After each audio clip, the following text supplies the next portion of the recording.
What's worth going to jail for 10 months? Well, I'm not saying it's worth going to jail, but you can bet a lot more. You have to look at risk versus reward.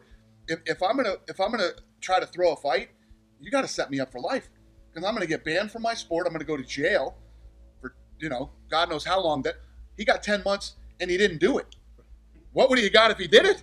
Right? But you're a smart person. Yeah. That's unfortunately we deal with a lot of stupid people. But alright, so in this video I want to talk about how Tae-Hyun Bang is probably one of the dumbest fighters in the history of the UFC. And I don't mean that he's dumb like he has a low fight IQ or anything like that. I mean this guy is straight up a moron who literally got himself sent to prison for actively participating in fixing his own fight. And in the case of good old Tae-Hyun Bang over here, this monument of idiocy got himself tangled up in a scheme that not only killed his career as a pro fighter, but he also says that to this day he lives in constant fear for if his former business associates ever come seeking revenge. Anyways, Bang was a South Korean fighter who had a decent enough career, I guess, while fighting lesser known Asian fighters, but at the end of the day he just wasn't all that great. I mean, the best competition that he ever faced was Takanori Gomi and Jorge Masvidal, where he lost to both of them in 2008. And honestly, by the time that he debuted in the UFC in 2014, he was already pretty past his prime, and I don't think that anybody thought he was going to make any serious runs for the title. And lo and behold, in his first 3 fights in the UFC, he went 1-2, with his one win being over Cajun Johnson, who was 19-11 at the time. And yeah, it was just really clear to everyone watching that Tae-Hyun was a journeyman level fighter at best, and in my opinion, it was pretty doubtful on if he'd be able to even maintain his spot on the UFC roster, let alone be a top-ranked fighter. And I get the feeling that Tae-Hyun himself came to that same realization, because after his 4th fight in the UFC, it was revealed that he was involved in a fight-fixing scheme that the UFC, in their defense, seemingly had no involvement in. When the UFC held an event in Seoul, South Korea, UFC officials noticed a bizarre shift in betting odds that saw Bang turn from the betting favorite to a heavy underdog 2 hours before he was supposed to step into the octagon against Leo Kuntz. In fact, Kuntz said when UFC officials confronted him about the betting line's jump, they said it was literally the biggest odd swing they've ever seen in MMA history, and it took place just right before the fight began. But apparently when the odds, someone put in $1 million bet on me to win, so the odds swung in my favor like 700 points. I really want to hear the whole Then story. they went and talked to him. And the conversation that they had with him was like a lot different, because the money came in on me to win, so they basically knew that like he was throwing the fight. So they went and had a conversation, because they told me that too, like, we're going over to your opponent's locker room right now to talk to him too. I was like, oh, well, okay. And I still, at this point, I was clueless. I didn't even have any idea what the fuck was going on. I was just like, this is weird.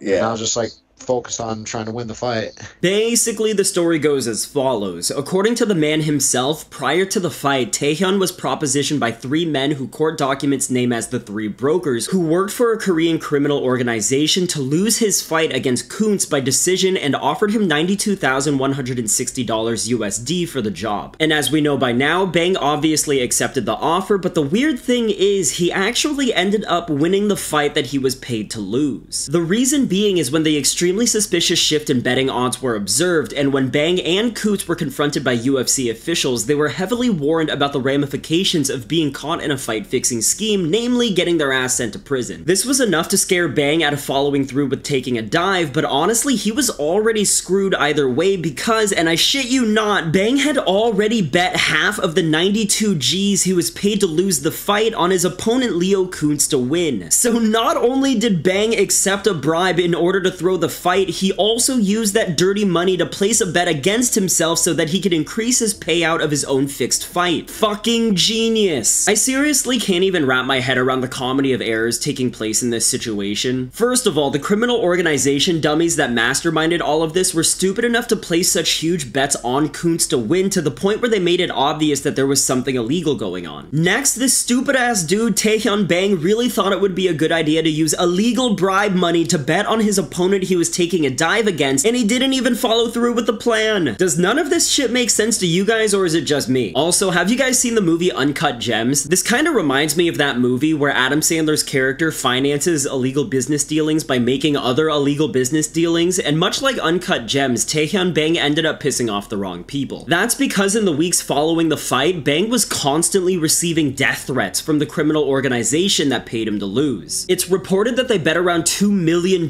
for Bang to lose the fight, and they were understandably quite pissed off that this guy got cold feet at the last minute and backed out of the deal. And out of fear for his life, Bang turned himself in and confessed to the fight-fixing scheme in front of Korean police, which I think is hilarious. Like, on one hand, I'm glad that he came clean and made things right, at least on the legal end of things, but on the other hand, does going to prison actually make him any safer? Like, I'm sure a criminal organization that has the money to bet $2 million on a no-name fighter to take a dive might have some connections within the Korean prison system. Also, Bang was sent to jail for like 10 months. That is not that much time for the Korean mafia to get over a grudge, I would think. Oddly enough, Bang was able to fight one more time in the UFC, where he lost by unanimous decision, and it was shortly after that he was sentenced to jail, and as you can probably imagine, he's never had another pro MMA fight since. And to be fair to the guy, I fully agree that UFC fighters in particular deserve to be paid more, but I think we can all agree that this is not the right way to go about it. And although I absolutely don't condone accepting bribes and working with organized crime gangs, I'll say this: if you're gonna do this stuff, don't be such an idiot about it like this guy was. Because it takes a really special type of moron to accept a bribe to fix their own fight, then place a bet against himself, then back out of the bribe at the last second, and then turn themselves into police after the consequences of their own actions come back to say hello. This guy Tae-Hyun Bang is a first ballot Hall of Fame dumbass, and in a sport full of not so smart people, he really stands out amongst the pack. And in my opinion, Tae-Hyun Bang has earned everything that's come his way, and I truly have no sympathy for him. Now, with all this being said, the Tae-Hyun Bang scandal is far from the only fight where fans think that there were some insider dealings taking place. The most obvious other example is when James Krause's athlete Derek Minner was finished in the first round against Shayilan Nurdimbeka back in 2022. And even though I think there was absolutely something fishy going on in this fight, and honestly this fight deserves a video for itself, I wouldn't say that this fight was a fixed fight as much as it was Krause and Minner taking advantage of an existing injury heading into the fight and probably profited off of it. You might say that this is one and the same, but I wouldn't necessarily agree with that because Bang was offered money by an outside entity to throw a fair fight, whereas Minner knowingly walked into the octagon badly injured, so there wasn't any chance he was winning that fight anyway. Both are obviously crooked things to do, but at least Minner can say that he thought he could win the fight even in spite of his injury, which is obviously not the truth, but he does have plausible deniability on his side. I've also seen fans online claim that fights like John Jones vs. Cyril Gane, Robbie Lawler vs. Nico Price, and Joaquin Buckley vs. Vicente Luque are all fixed fights, but there's really no concrete evidence to back up these accusations besides, oh, this fight looked weird to me. I've even seen some people say that Conor McGregor vs. Eddie Alvarez was a fixed fight because the fight was just too easy for Conor, which I personally think is just silly. Like, just because a fight looks weird can simply be explained by one fighter having a good night or the other fighter having a bad night, or it could simply be a combination of both. Then you have cases like Vanderlei Silva and Mark Hunt, who have both publicly accused the UFC of engaging in fight fixing, but besides their words, they never had any real proof to support their claims, and both guys were ultimately sued into silence by the UFC. I will say that in the cases of fights like Don Fry vs. Mark Hall and Oleg Taktarov vs. Anthony Macias, there's some pretty compelling evidence that these two fights might have had some really shady stuff going on behind the scenes, but ultimately no one can confirm if these fights were fixed or not. And that's the key difference with Tae-Hyun Bang compared to all of these other supposed fixed fights. There's not just evidence that his fight was fixed, it's literally confirmed beyond a shadow of a doubt that the fight was intended to be fixed until Bang got cold feet at the last minute. This is a very significant fight in UFC history, and I personally don't think that it's talked about as much as it should be because it highlights how these underground dealings really could be going down without us knowing. Look, the only reason we know about this fight actually being fixed is because everyone involved is a fucking stooge and didn't even try to or know how to hide their illegal moves. So on that note, I can't help but wonder how many fixed fights have taken place right under our very noses that went undetected because the people involved actually had half a brain and knew how to avoid getting caught. Because if you want me to be honest, realistically speaking, there's probably around a 0% chance that this is the only time in the UFC history where a fight was fixed. Like, in my opinion, there has to be at least some other fights that were rigged by either some outside party or by the UFC themselves. And I know that I just gave you guys a list of fights that people already suspect are fixed, but who knows? There could be several other fights that that people don't suspect at all that might have had some illegal backdoor dealings going on and they got away with it scot-free. I mean, it's not like UFC fighters get paid particularly well anyway, so the temptation of accepting a bribe might be too much to resist for some fighters who are struggling to feed themselves and their families. And don't hit me with any of this, oh, they're professional athletes, they're warriors, they never do anything like that, because yeah, clearly not. And hey, if you really think that Tae-Hyun Bang is the only fighter in UFC history to accept an offer to throw a fight in exchange for money, then that's your opinion, but honestly, I don't buy it. And I'll finish off this video by saying this: at the end of the day, the only crimes that we know about are the ones committed by people who didn't know how not to get caught. Think of all of the perfect crimes that we don't know about that are committed by people who are smart and actually know how to cover their tracks. Tae-Hyun Bang and his gang of doofuses are a clear example of some dumb criminals who didn't know how to fix a fight properly, but in the thousands of UFC fights that have taken place throughout history, we'll never know how many fights were actually rigged, because if done properly, the world would never hear about it. Alright, that's the video for today. Definitely let me know your thoughts about how stupid Tae-Hyun Bang is for trying to pull off the worst fight-fixing attempt in the history of the UFC. Which UFC fights do you think are genuinely fixed, and how many fights do you think get away with fight fixing on a regular basis? As always, if you like the video, then like the video, and if you haven't subscribed to the channel yet, please do so. I appreciate you guys for watching, and I'll see you on the next one. Bye.